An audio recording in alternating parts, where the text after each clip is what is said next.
नमस्कार दोस्तों, स्वागत है आपका आपके अपने YouTube channel RBSC online classes में। अपन बात कर रहे थे आपकी 8वीं प्रश्नावली यानी ऊंचाई एवं दूरी के बारे में, जिसमें अपने कुछ सवाल कर लिए थे। आज अपन इसका करेंगे आगे के सवाल। तो देखते हैं अगला नेक्स्ट सवाल क्या है और उसका डायग्राम बनाते हैं। तो जो नेक्स्ट सवाल है, अगला सवाल वो है 20वां सवाल। एक पर्वत के शिखर से पूर्व की ओर स्थित दो बिंदुओं से शिखर के अवनमन कोण 30 व 45 डिग्री है। 30 डिग्री और 45 डिग्री है। यदि दोनों बिंदुओं के बीच की दूरी 1 किलोमीटर हो तो पर्वत की ऊंचाई बतानी है। देखो किस तरह से ये कहा हुआ है। मान लो ये पर्वत है, ठीक है, ये पर्वत की ऊंचाई है सीधी। इससे पूर्व की ओर स्थित दो बिंदु, पहला बिंदु मान लो ये है और दूसरा बिंदु ये है, ठीक है। ये इससे पूर्व दिशा में एक बिंदु ये हो गया, दूसरा बिंदु ये हो गया। यहां पर नाम देते हैं ए, बी, ये सी और ये डी।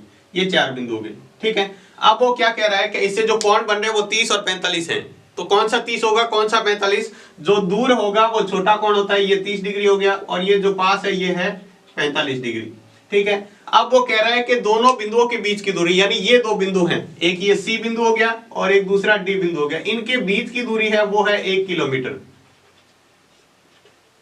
इनके बीच की दूरी कितनी है? 1 किलोमीटर। तो आपको ये बताना है इस पहाड़ी की ऊंचाई कितनी है, इस पर्वत की ऊंचाई कितनी है।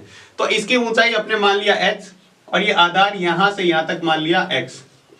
तो बताओ टोटल आधार यहां से लेके और यहां तक कितना होगा? तो क्या हो जाएगा? x प्लस 1, x प्लस 1 हो जाएगा। अब अपन जो दिया हुआ है वो लिख लेंगे और फिर उसके बाद में अपन दोनों त्रिभुज लेते हैं। तो पहले दिया हुआ है दूरी, ये दो बिंदुओं के बीच की दूरी अपन कह सकते हैं CD 1 किलोमीटर, ठीक है। उन्नयन अवनमन कोण, अब अवनमन कोण दिया हुआ है 30 डिग्री व 45 डिग्री। तो अवनमन कोण दिया होता है तो अपन क्या करते हैं, सिर्फ यहां से एक भुजा खींच देंगे इस तरह से, ठीक है। और ये कोण हो जाएगा पहला 30 डिग्री और दूसरा 45 डिग्री। सिर्फ आपको कोण ऐसे दर्शाने हैं, ठीक है। उसके बाद में आपको दिया हुआ है, ये दो चीजें दे रखी थी वो लिख लिया। अब मान लिया, माना ऊंचाई, माना पर्वत की ऊंचाई,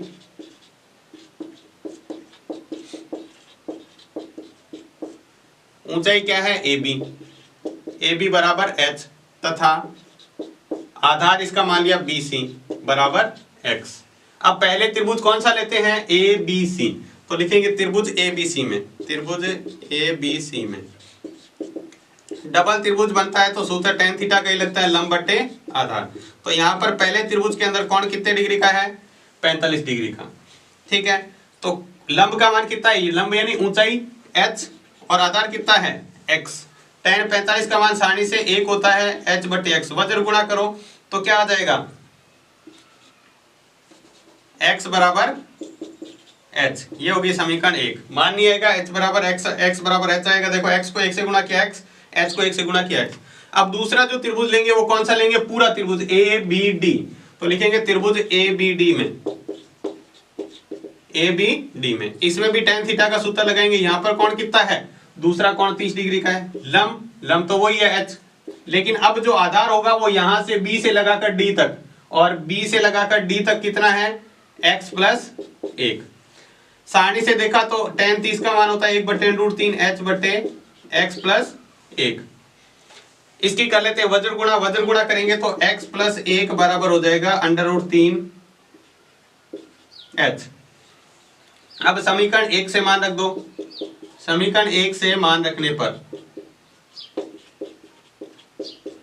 समीकरण 1 से मान रखते हैं तो x की जगह क्या रख सकते हैं? h रख सकते हैं। तो ये हो जाएगा x प्लस 1 बराबर √3 h। अब अपन क्या करते हैं, अंडरूट वाली संख्या एक तरफ कर लेते हैं, बाकी यानी h को इधर भेज देते हैं। तो 1 बराबर आ जाएगा √3 h प्लस माइनस h। क्या आ जाएगा? Minus h। क्यों? क्योंकि h इधर प्लस का इधर जाएगा तो माइनस का। तो आपको देखो यहां से क्या है, √3 h माइनस h बराबर 1, ये था, ठीक है। अब क्या करते हैं अपन, इसमें से अपन क्या करते हैं, h कॉमन ले लेते हैं। h कॉमन लेंगे तो √3 माइनस 1 बराबर 1, ठीक है। अब यहां से क्या करेंगे, h का मान निकालना, तो 1 बटे √3 माइनस 1, ये रख देंगे तो आ जाएगा। अब चाहे तो आप इसका निकालना है मान, तो इसका परिमेयकरण करके आप निकाल सकते हैं। परिमेयकरण करेंगे तो क्या आ जाएगा?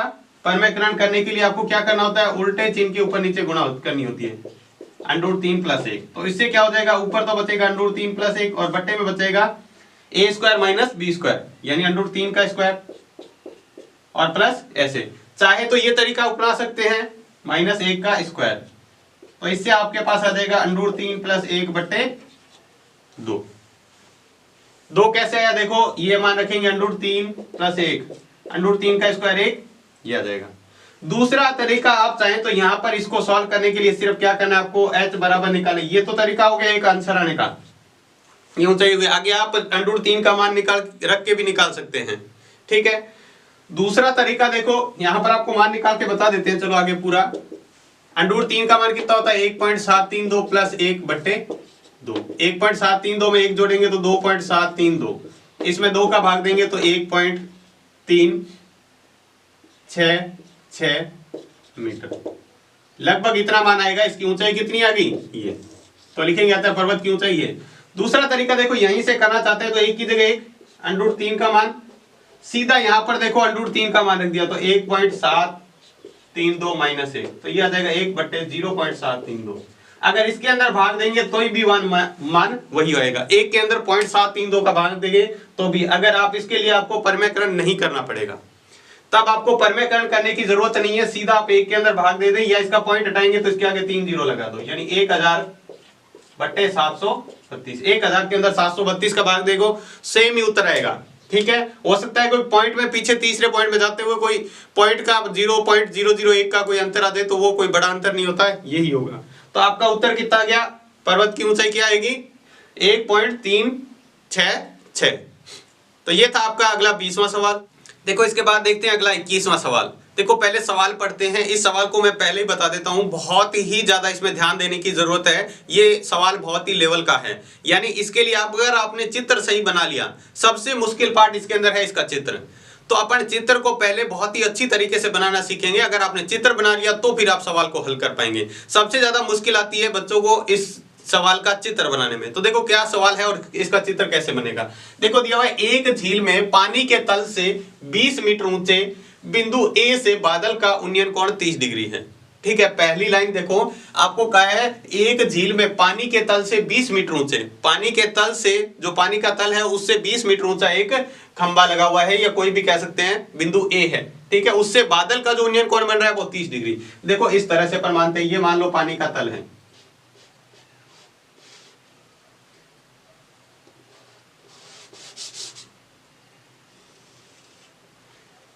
ये मान लिया पानी का तल है और यहां पर 20 मीटर ऊंचा एक खंबा लगा हुआ है।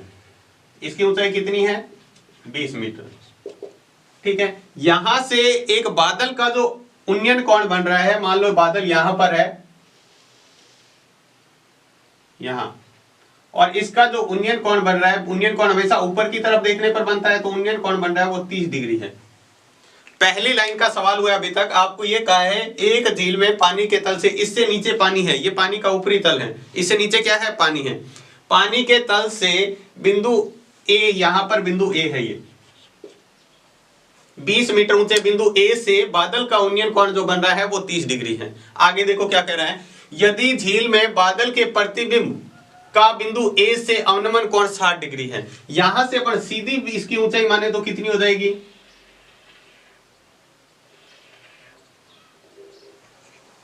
सीधी ऊंचाई कितनी हो जाएगी, इसको यहां से मिला देते हैं इस तरह से, तो यहां तक तो हो गया 20 मीटर, इसके सामने 20, तो इसको यहां से ऊंचाई है उसको अपन मान लेते हैं h एक बार के लिए, ठीक है। अब इसके नीचे तो पानी अब है, इसके नीचे यहां पर क्या है, पानी है,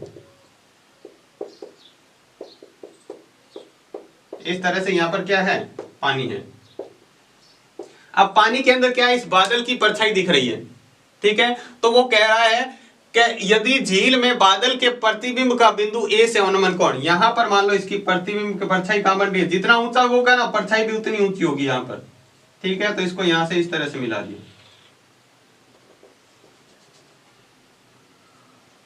अब वो कह रहा है ये बादल का प्रतिबिंब यहां पर बन रहा है, यहां बादल है, पानी के अंदर बादल ऐसे दिख रहा है। अब यहां से बिंदु ए का अवनमन कोण, इससे बिंदु ए को मिलाएं,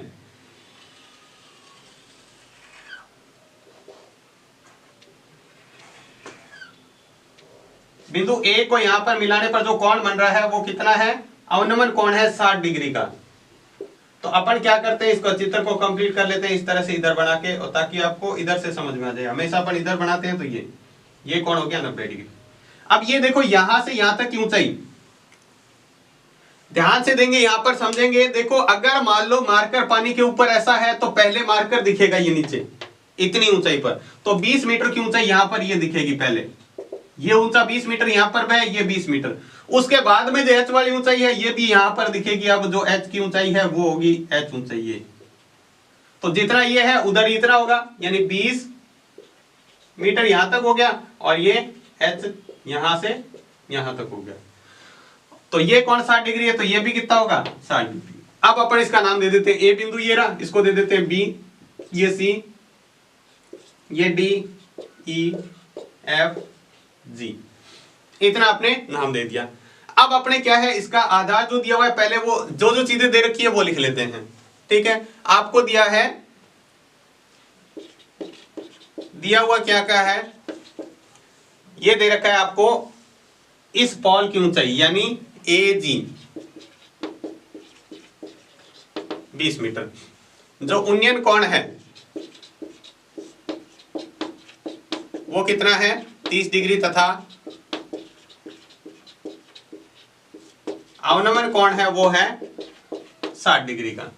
ठीक है, अब इसके बाद में आपको जो चीजें मानी है वो लिख लेते हैं। माना AC BC बराबर, ये है BC बराबर H माना है, तथा ध्यान से देंगे BC बराबर H माना है, और ये जो AC है AC बराबर X, ये X माना है, तो ये भी X होगा, ध्यान रखना, और ये भी X होगा, बराबर बराबर बराबर है। तथा एक और भुजा माननी है, अपने को पूछा क्या हुआ है सवाल में वो भी माननी है। पूछा है बिंदु A की बादल से दूरी, तो बिंदु A ये है और बादल ये है, इसके बीच की दूरी ये मान लिया y, तथा AB बराबर y, ये y का ही मान अपने को ज्ञात करना है, इस y का मान। तो सबसे पहले अपन त्रिभुज लेंगे ABC, तो इसको ध्यान से करेंगे। त्रिभुज ABC में सूत्र कौन सा लगेगा, tan थीटा का। tan थीटा बराबर क्या होता है, लंब बटे आधार। पहले में कोण कितना है 30 डिग्री का, देखो कोण 30 डिग्री का दिया हुआ है। ठीक है, ये आधार ऊंचाई h, आधार x। tan 30 का मान देखा सारणी से, तो 1/√3, वजन गुणा करा दो, x बराबर √3 h। ये आ गई अपनी समीकरण 1। अब दूसरा त्रिभुज कौन सा लेंगे वो देखना है। दूसरा त्रिभुज लेंगे यहां से AEF, AEF में, तो त्रिभुज AEF में, चाहे तो आप ये भी त्रिभुज ले सकते हैं ACE, उल्टा इसका त्रिभुज है, लेकिन उल्टा त्रिभुज आपको हो सकता है समझने में मुश्किल हो, तो अपन इसको कर देंगे। ये 90 डिग्री कौन है, ध्यान रखना, ये थीटा, इसके सामने की भुजा, लंब यहां से लेके और पूरा यहां तक है, ध्यान रखना।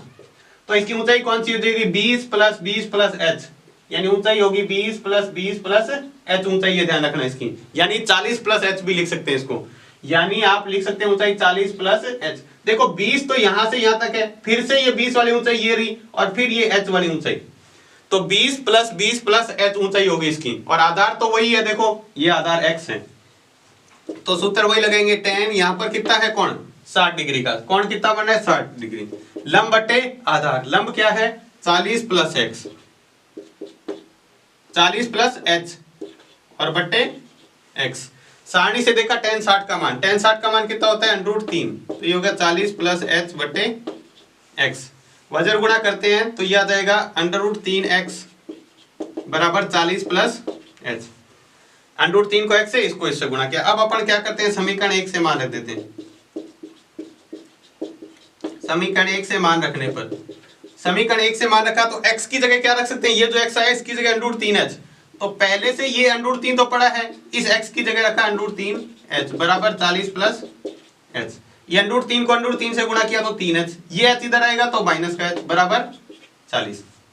ठीक है, अब इसको हल करेंगे तो अपने पास कितना आ जाएगा, 3h में से 1h जाएगा तो 2h, 2h बराबर 40, तो h बराबर कितना आ गया 40/2 यानी 20, h बराबर आ गया 20 मीटर, यानी ऊंचाई इसकी आ गई 20 मीटर। इसको कहेंगे समीकरण 2। अभी अपने पास उत्तर नहीं आया, ध्यान रखना, अब आएगा अपना उत्तर। यहां से अपने को तो मान किसका निकालना है, y का।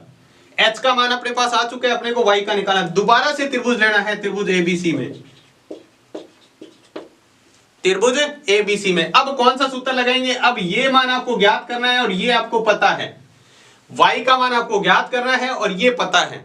तो अब अपन सूत्र लगाएंगे किसका, ये कौन सा है, कर्ण, और ये क्या है, लंब। तो लगाएंगे साइन थीटा का। साइन थीटा बराबर क्या होता है, लंब बट्टे कर्ण। यहां पर कोण तो वही है 30 डिग्री, पहले से ही अपने को पता है 30 डिग्री। लंब का मान देखो क्या है, अभी h का मान निकाला है। अब h का मान कितना आ गया, 20 बट्टे y। अब सारणी से देखा तो 3 साइन 30 का मान ये होता है। अब देखो इसको वज्र गुणा करो, y को इससे गुणा करेंगे, इससे करेंगे तो y बराबर कितना आ गया, 2 गुणा 20, यानी y बराबर आ गया 40 मीटर। y बराबर कितना आ गया, 40 मीटर। फिर यहां से लिखेंगे अतः बिंदु A की बादल से जो दूरी है वो 40 मीटर है। कितनी है, 40 मीटर। देखो बहुत इंपॉर्टेंट सवाल है, इसका डायग्राम अगर आपने इस तरह से सही बनाया है तो निश्चित तौर पे आपका सवाल भी सही होगा। त्रिभुज कौन कौन से लेने हैं, पहला त्रिभुज ये लेना है, त्रिभुज ABC, ठीक है। फिर त्रिभुज ये लेना है, कौन सा, ये वाला, ये AFE, ठीक है। फिर तीसरी बार फिर से त्रिभुज एक बार और लेना है, यानी पहले त्रिभुज एक बार ये लिया, दूसरा त्रिभुज ये लिया, तीसरी बार फिर से यही त्रिभुज लेना है। तब कौन सा सूत्र लगाना है, फिर इस h के बीच में और y के बीच में, यानी ऊंचाई और कर्ण के बीच में, कर्ण और लंब के बीच में साइन थीटा का सूत्र लगाना है और अपने पास उत्तर आ जाएगा। लास्ट में ये लाइन लिखनी है जरूर, अतः बिंदु A की बादल से दूरी कितनी है, 40 मीटर। तो ये था आपका 21वां इंपॉर्टेंट सवाल। इसके बाद देखते हैं इसका अगला 22वां सवाल। देखो 22वां सवाल क्या दिया हुआ है, एक नदी के पुल के एक बिंदु से नदी के सम्मुख किनारों के अवनमन कोण 30 डिग्री व 45 डिग्री है, ठीक है। यदि पुल किनारों से 4 मीटर ऊंचाई पर हो तो नदी की चौड़ाई ज्ञात करनी है। देखो किस तरह से दिया हुआ है, मान लो ये नदी है, ये नदी इस तरह से बह रही है, ठीक है, नदी इस तरह से बह रही है। यहां पर पुल है, पुल के ऊपर कोई बिंदु है ये, ठीक है, जिससे किनारों का जो कोण बन रहा है वो इस तरह से बन रहा है, ठीक है। एक तरफ जो कोण है इस तरह से किनारों का अवनमन कोण दिया हुआ है, ठीक है। एक तरफ 30 डिग्री है और एक तरफ 45 डिग्री है, ठीक है। कहा हुआ है अवनमन कोण है तो 30 डिग्री और 45 डिग्री। ये पुल है वो किनारों से 4 मीटर ऊंचा है, यहां से आप पुल की ऊंचाई ज्ञात करें तो 4 मीटर होगी, ठीक है। यानी मैंने क्या किया, इसके बीच में एक ऐसी लाइन मान ली, ठीक है, जो 4 मीटर की है। कितनी है, 4 मीटर की, दोनों तरफ 90 डिग्री कोण। यहां से देखो अपन त्रिभुज बना लेते हैं ABCD। आपको ये नदी की चौड़ाई ज्ञात करनी है, ये बीच की 4 मीटर दे रखी है x और ये y। नदी की कुल चौड़ाई आप निकालेंगे ना तो ये कुल चौड़ाई है, ध्यान रखना, पूरी चौड़ाई ये है। तो अपनों को उसी तरह लेना है, पहले त्रिभुज ABC लेंगे, फिर त्रिभुज ACD लेंगे, ठीक है। पहले दिया हुआ क्या है वो लिख लेते हैं। ये आपको दे रखा है पुल की ऊंचाई, पुल की ऊंचाई है वो 4 मीटर है, ठीक है। दूसरा जो आपको दे रखा है वो ये दे रखा है अवनमन कोण, किनारों के जो अवनमन कोण है वो है 30 डिग्री व 45 डिग्री, ठीक है। माना दो दूरियां मानी है, BC बराबर x तथा CD बराबर y, ठीक है। पहले त्रिभुज लेते हैं ABC में। पहले त्रिभुज कौन सा लिया है, ये इधर वाला ABC। ABC में देखो अपन कौन सा सूत्र लगाएंगे, tan थीटा का। tan थीटा बराबर होता है लंब बटे आधार। कोण कितना है इसके अंदर, 45 डिग्री। देखो कोण 45 डिग्री, ये 45 है तो ये कितना होगा, 45 डिग्री। ये 30 है तो ये कितना होगा, 30 डिग्री, ठीक है। 45 डिग्री बटे लंब, लंब यानी ऊंचाई, ये रहा देखो ये लंब बीच में, तो 4 मीटर आपको ऊंचाई दे रखी है, तो 4 बटे आधार कितना है, x माना है। आधार क्या माना है, x। तो tan 45 का सारणी से मान देखा 4, 1 होता है, फिर 4 बटे x, वज्र गुणा करो तो x बराबर कितना आ जाएगा, 4। ये हो गई समीकरण 1। दूसरा त्रिभुज लेंगे ACD। अब ये त्रिभुज लिया है ACD, ठीक है। इसके अंदर भी tan थीटा का, कोण कितने डिग्री का, इसमें 30 डिग्री का। लंब, लंब तो वापस वही है 4 मीटर। आधार कितना है, अब आधार x प्लस y नहीं करना है, आधार सिर्फ यहां से यहां तक लेना है, और आधार कितना है, y। ये ध्यान रखना है, इसमें x प्लस y कर दिया तो गलत हो जाएगा, सिर्फ y लेना है, क्योंकि त्रिभुज इतनी दूरी बन रहा है, ध्यान रखना।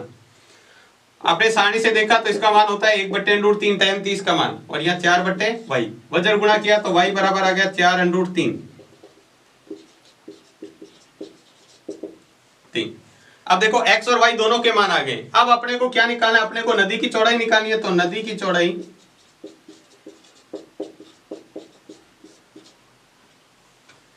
चौड़ाई क्या है, x प्लस वाई, यानी x और y दोनों को जोड़ दें तो नदी की कुल चौड़ाई पता चल जाएगी। अब x का मान कितना है, x का मान ये रहा 4, प्लस y का मान क्या है 4√3। तो ये दोनों में से 4 कॉमन ले लिया तो 1 प्लस √3 मान रख के इसका उत्तर आप निकाल सकते हो। चाहे तो इतना रख सकते हो, नहीं तो आप पूरा हल करना चाहो तो इस तरह से कर सकते हो। देखो 4, ये इतना भी सही है। अगर आपके पास और समय नहीं बचे तो इतना भी निकाल देंगे तो भी सही है। अगर आपके पास पेपर के अंदर और टाइम बचे तो फिर आपको मान लो एग्जाम में ये क्वेश्चन आता है तो आप पूरा करेंगे। 1 की जगह 1 प्लस √3 का मान होता है 1.732, फिर 4 इंटू इसमें जोड़ेंगे तो 2.732, इसको गुणा करेंगे इससे तो यह आ जाएगा 8, 12 का 2 29, 10.992 मीटर। कुल ऊंचाई निकालेंगे तो ये आ जाएगा 10.928 मीटर। 92 नहीं है, 928 मीटर, ये कुल ऊंचाई आ जाएगी। ठीक है, तो आपके पास पूछे नदी की, तो अतः नदी की चौड़ाई, ये आई गया नदी की चौड़ाई, तो ये निकाल ही दिया। तो ये लास्ट में लिख सकते हैं अतः नदी की चौड़ाई बराबर 10.928 मीटर। तो ये था आपका सिंपल सा 22वां सवाल। इसके बाद देखते हैं इसका अगला 23वां प्रश्न। 23वां प्रश्न क्या दिया हुआ है, देखो आपको दिया हुआ है एक व्यक्ति एक जहाज के डेक जो पानी की सतह से 10 मीटर ऊंचा है पर खड़ा है। यानी एक जहाज का डेक यानी कुछ इस तरह से बना देते हैं, यानी ये मान लो एक बार आपको समझाने के लिए बना देते हैं। ये जहाज है और ये इसका डेक है, ठीक है। ये यहां पर एक व्यक्ति खड़ा है जो इससे क्या है 10 मीटर ऊंचा है। कितना ऊंचा है 10 मीटर। तो जहाज के डेक पर खड़ा है, 10 मीटर ऊंचा खड़ा है, यहां से वो देखता है। तो अपन इसको इस तरह से नहीं बनाना है अपने को। तो चित्र कैसे बनाना है, ये सतह से, यानी ये सतह होगी, इससे ये बनाना है, ये 10 मीटर ऊंचा है। ठीक है, यहां तक बना दिया। आगे कह रहा है यहां पर एक व्यक्ति खड़ा है, यहां पर खड़ा है, इस डेक के ऊपर यहां व्यक्ति खड़ा है। ठीक है, अब आगे क्या कह रहा है, यदि वह पहाड़ी के शिखर का उन्नयन कोण 60 डिग्री। अब यहां से मान लो कोई सामने इसके पहाड़ी है यहां, तो ये जो पहाड़ी के शिखर का जो कोण बन रहा है वो 60 डिग्री है। पहाड़ी के शिखर का उन्नयन कोण 60 डिग्री तथा पहाड़ी के आधार का उन्नयन कोण, पहाड़ी का आधार कौन सा, ये पहाड़ी का शिखर ये है, पहाड़ी का आधार ये है। अपन इसको बनाने के लिए पूरा इस तरह से बना देते हैं, ये 60 डिग्री का, और ये इसके आधार का ये कोण जो बन रहा है वो कितना है, ये जो कोण है अवनमन कोण वो 30 डिग्री का है। देखो क्या कह रहा है, यदि पहाड़ी के शिखर का उन्नयन कोण, यहां पर खड़ा व्यक्ति पहाड़ी के शिखर को देखता है तो उन्नयन कोण 60 डिग्री का बनता है, तथा पहाड़ी के आधार का, पहाड़ी का आधार ये रहा, वहां का अवनमन कोण 30 डिग्री देखता है। तो आपको पहाड़ी से दूरी, यानी ये दूरी ज्ञात करनी है इसकी, और साथ में पहाड़ी की ऊंचाई भी बतानी है। ये पहले तो देखो ये 10 मीटर है तो इसके सामने होगा 10 मीटर। ठीक है, इसको यहां से यहां तक की ऊंचाई है वो h मानी है, सिर्फ यहां से यहां तक की, और ये जो आधार है वो x, तो ये भी क्या होगा x। तो मैंने नाम दे दिया a b c d और e। ठीक है, ये 30 है तो ये भी कितना होगा 30 डिग्री का। अब जो दिया हुआ है पहले वो लिख लेते हैं, फिर अपन लिखते हैं। ठीक है, तो डेक की ऊंचाई,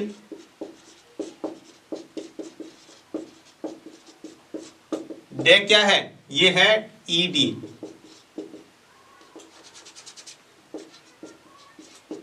बराबर 10 मीटर, ये आपको दिया हुआ है। ठीक है, उन्नयन कोण और अवनमन कोण, उन्नयन कोण जो है वो आपको दे रखा है 60 डिग्री का, तथा अवनमन कोण जो है वो आपको दे रखा है 30 डिग्री का। ठीक है, माना एक तो ये माना है AB बराबर H,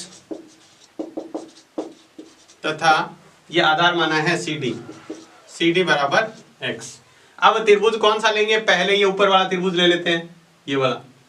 ठीक है, तो त्रिभुज उसका नाम देखो अब की बार क्या है, ABE है, ध्यान रखना A B और E लिया है, जिसमें आधार है X, ऊंचाई है H। सूत्र tan थीटा का ही लगाएंगे, tan थीटा बराबर लंब बटे आधार। लंब का मान कितना है, पहले तो इसके अंदर कोण कितना है 60 डिग्री का, ठीक है, इसके अंदर कौन 60 डिग्री का, लंब का मान है h और आधार का x।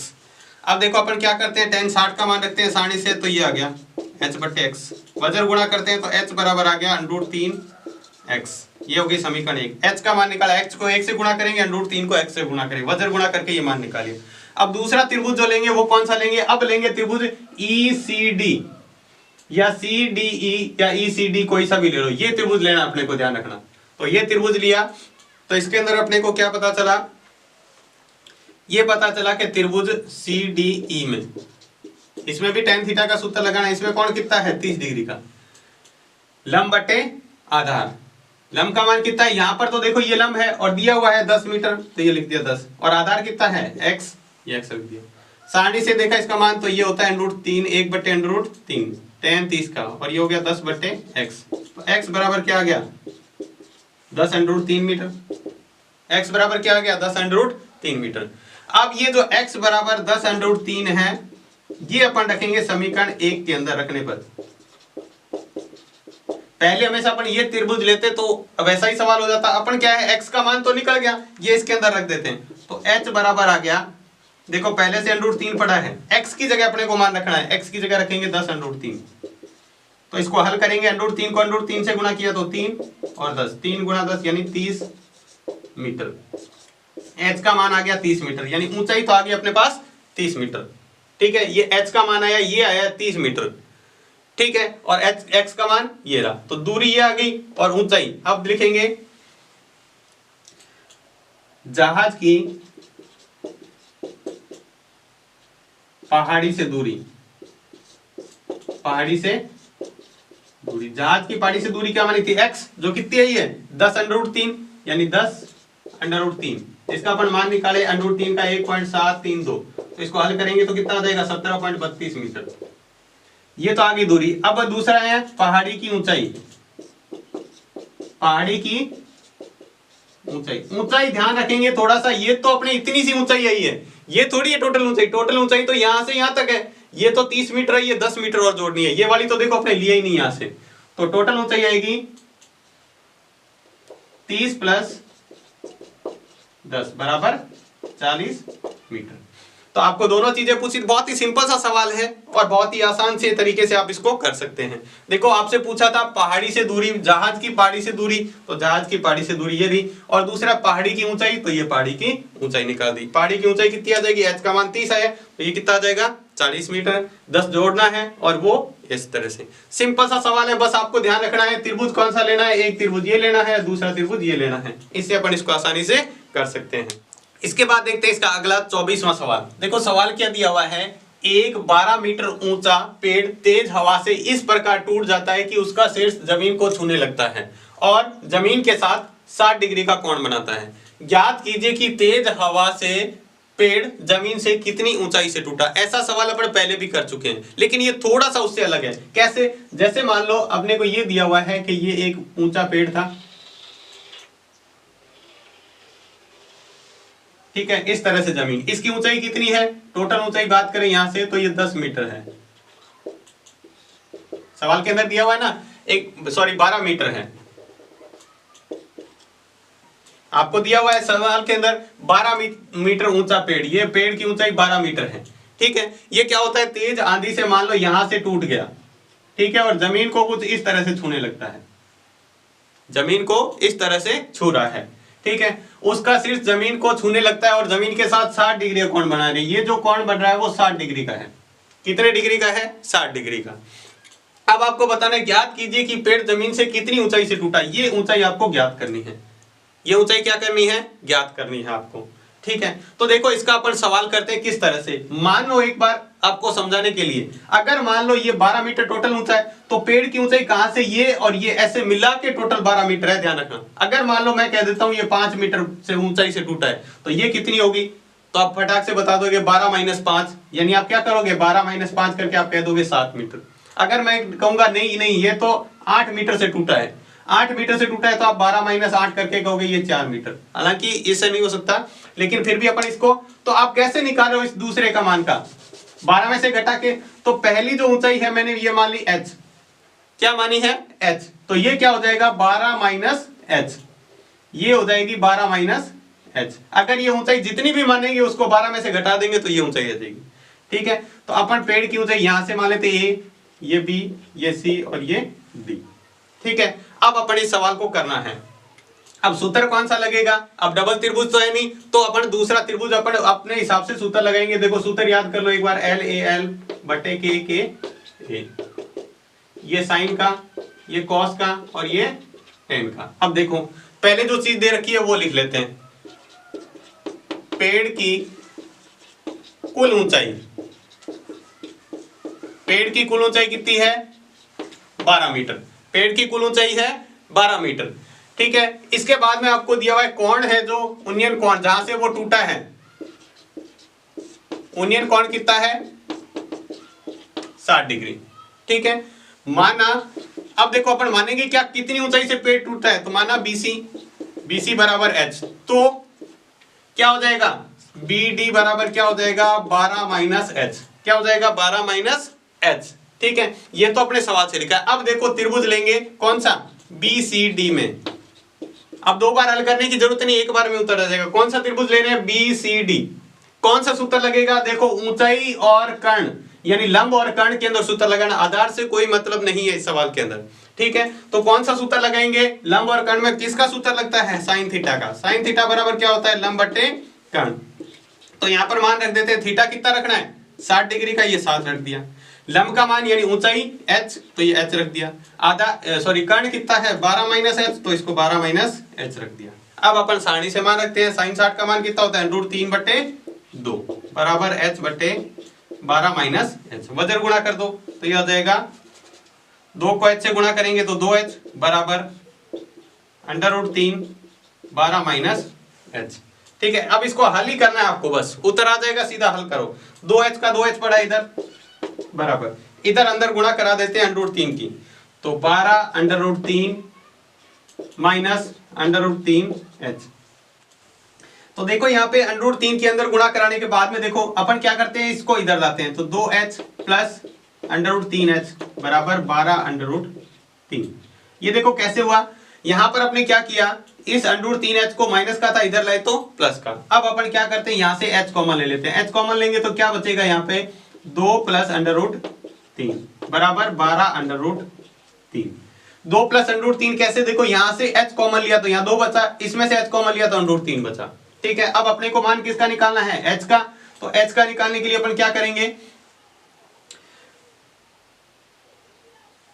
h का मान निकालने के लिए अपने को यहां पर 12 बटे √3 का मान रख देते 1.732 बटे, इसको इधर गुणा में इधर लाएंगे तो भाग में, 2 की जगह 2, √3 की जगह 1.732, यानी इसको गुणा करके अपने को लिखना है। तो गुणा करने पर जो आएगा